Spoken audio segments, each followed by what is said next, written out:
एकूणच सध्या मतचोरीचा मुद्दा गाजत असताना छत्रपती संभाजीनगरमध्ये बच्चू कडू यांनी एक दावा केला आणि चांगलीच खळबळ उडालेली आहे। विधानसभा निवडणुकीत तुम्हाला न पडणारी मतं गायब करतो अशी ऑफर आपल्याला देण्यात आली असा दावा बच्चू कडू यांनी केला।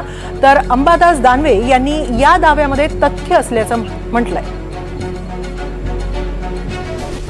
तुम्ही सुद्धा बोलताना म्हणले की तुमच्याकडे सुद्धा अशी ऑफर आली होती की आम्ही तुम्हाला 10,000 मतं हे मोठी गंभीर हे आहे।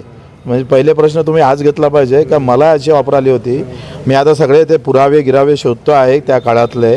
मी व्हॉट्सअप केलं, कॉल होते, रेकॉर्ड असेल तर ते सगळं रेकॉर्डासहित आणि त्याच्यासहित सादर करून 10,000 मतं तुमचे आम्ही गायब करतोय। तुम्हाला कोणते मतं भेटत नाही ते मताची लिस्ट देऊन द्या, आम्ही गायब करून टाकतो।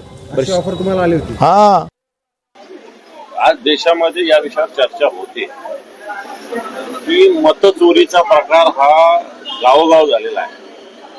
आता हरियाणातल्या एका सरपंचाचं उदाहरण तर सगळ्या भारतासमोर आलेलं आहे की याला पडलेले मत दुसऱ्याला, म्हणजे मत चोरी कोणी केली होती? निवडणूक यंत्रणेतील अधिकाऱ्यांनी।